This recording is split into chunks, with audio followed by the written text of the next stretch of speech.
करीब 2 साल पहले ओपेनहाइमर नाम की एक मूवी आई थी। ओपेनहाइमर वो शख्स था जिसने न्यूक्लियर बम या एटॉमिक बम को जो था वो इन्वेंशन किया था। इसमें प्रेमिस ये था, इन न्यूक्लियर बम बनाने के बाद ओपेनहाइमर जो था वो गिल्ट में चले गया था, क्योंकि वो जानता था कि इन फ्यूचर कभी ना कभी न्यूक्लियर बम का इस्तेमाल होने की वजह से ह्यूमैनिटी और ह्यूमन काइंड के ऊपर जो होगा बहुत ज़्यादा इम्पैक्ट पड़ेगा। राइट नो वर्ल्ड में कंडीशन कुछ अच्छी नहीं चल रही है। यूएसए और इजराइल ने ईरान के ऊपर मिलिट्री अटैक कर दिया हुआ है। ऑपरेशन का नाम दिया है ऑपरेशन एपिक फ्यूरी। ये कोई एक दिन का स्ट्राइक नहीं है। यूएस ने कह दिया है कि ये कई दिन तक चलेगा। We are going to destroy their missiles and raise their missile industry to the ground. It will be totally again obliterated. ऐसे इजराइल और ईरान की लड़ाई ने अब जो है बहुत बड़ा टर्न ले लिया है, क्योंकि अयतुल्लाह अली खमीनी का इन अटैक्स के दौरान जो है, इन अटैक्स के बीच में उनकी जो है वो मौत हो गई है। रिपोर्ट्स के अकॉर्डिंग इन अटैक्स के दौरान उनकी बेटी, उनकी पोती और उनके दामाद की भी डेथ हुई। इस ईरानी स्टेट टीम ने खुद कंफर्म की है। आयतुल्लाह उज़्मा सैयद अली हुसैनी खामेनेई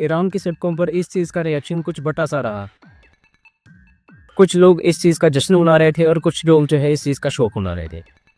रिटेलिएशन में ईरान ने सिर्फ इजराइल के ऊपर अटैक नहीं किया, पर उसने कतर, यूएई और बहरीन के ऊपर भी मिसाइल्स डाली। ईरान की आर्म फोर्सेस ने यह दावा किया है कि उन्होंने यूएस मिलिट्री के 27 बेसिस पे जो है हमला किया है। क्योंकि आर्म फोर्सेस ने इस ऑपरेशन का नाम ऑपरेशन ट्रू प्रॉमिस बोल रखा है। हमला सिर्फ मिलिट्री बेसिस पर नहीं, सिविलियन एरियाज पे भी किया गया है। इसका सीधा सबूत कुवैत, बहरीन और दुबई में देखने को मिलता है, जहाँ पे ईरान द्वारा दागी की मिसाइलें जो हैं वहाँ पे पाम आइलैंड के होटल्स में और एयरपोर्ट में जो है उनकी मिसाइल से जो है अटैक, जो कि हमारे जो है मिलिट्री बेसिस नहीं है, बट वहाँ के रिहायशी इलाके हैं, वहाँ पे रेजिडेंशियल एरिया में जो है ईरान के द्वारा जो है मिसाइलें जानबूझ के जो है वो दागी गई। इमेजिन करो दोस्तों, इन्हीं गल्फ कंट्रीज में लाखों की तादाद में हमारे इंडियंस लोग रहते हैं। कि एम्बेसी ने एक एडवाइजरी जारी की है जिसमें इंडियंस को अटमोस्ट जो है वो केयर और कॉशन बरतने के लिए जो है वो में भी 18,000 से ज़्यादा इंडियन स्टूडेंट्स जो है वो इस डैम पे हैं। अगर ये स्ट्राइक्स फुल स्केल वॉर में अगर ये बदल जाती है तो इसका इम्पैक्ट जो है वो इंडिया के ऊपर बहुत ज़्यादा पड़ेगा, क्योंकि इंडिया अपना 50% से ज़्यादा क्रूड ऑयल स्टेट ऑफ फॉरपोस से इंपोर्ट करता है। वही India daily 26 lakh barrel oil जो है वो गल्फ कंट्रीज से जो है वो इंडिया में इंपोर्ट करता है, जो उसी स्टेट से निकलता है। और वो रास्ता अगर ईरान बंद कर दे तो इंडिया को इंपोर्ट करने के लिए बहुत ही लंबा रास्ता लेना पड़ेगा, जिस वजह से हमारे देश में पेट्रोलियम की प्राइसेस और डीजल के प्राइसेस जो है वो आसमान छूएंगी और रुपए की जो है वो वैल्यू जो है डाउन मिलेगी। अकॉर्डिंग टू रिपोर्ट्स इन ने इस ट्रेड को बंद करने का ऐलान ऑलरेडी ही जो है वो कर दिया है। अटैक से 2 दिन पहले ही नरेंद्र मोदी जो है वो इजराइल के प्रेसिडेंट से मिले थे। इसका इन अटैक से कोई लेना देना नहीं है। ऑब्वियसली का ये कहना है कि ऐसी पोजीशन में इंडिया ने अपनी हमेशा पोजीशन जो है वो न्यूट्रल रखी हुई है। लेकिन इस सिचुएशन की सबसे ज़्यादा दिन दहराने वाली बात यह है कि ईरान के ऊपर इजराइल के द्वारा जो है एक स्कूल में जो है वो अटैक किया गया। ये एक गर्ल्स स्कूल था जिसमें ये कहा जा रहा है कि कम से कम 100+ जो है स्टूडेंट्स की जो है डेथ हो गई है।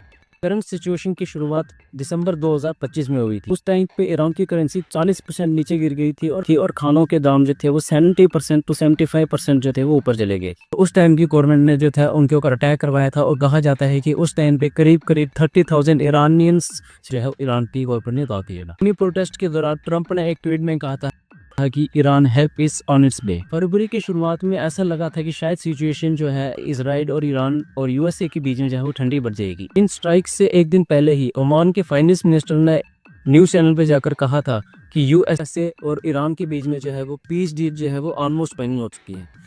लेकिन अगले ही दिन ईरान और इजराइल और यूएसए के बीच में जो है स्ट्राइक्स जो है उसका आदान प्रदान जो है वो किया गया। वाशिंगटन पोस्ट के अकॉर्डिंग ये प्लान जो है वो महीनों पहले ही डिसाइड कर दिया गया था। इस प्रेसिडेंट डोनाल्ड ट्रंप का ये कहना है कि ईरान में डेमोक्रेसी और डिक्टेटरशिप खत्म करने के लिए इजराइल और यूएसए ने मिलकर जो है ये इसीलिए ईरान भी जो है अटैक किया। देखने के बाद ये होगी कि इससे आम लोगों को फ़ायदा होता है या नुकसान। एट द एंड हम यही चाहेंगे कि ये सिचुएशन जो ईरान, इजराइल और यूएसए के बीच में है वो एस्केलेट ना करे और ये सिचुएशन जो है वो ख़त्म हो जल्दी से जल्दी, क्योंकि अगर ये सिचुएशन जल्दी ख़त्म नहीं होगी और ये अगर वॉर का रूप लेगी तो पे जो है बहुत बड़ा इम्पैक्ट पड़ेगा और वॉर का कभी भी किसी को भी फ़ायदा नहीं हुआ, इसका नुकसान ही नुकसान है। Thank you.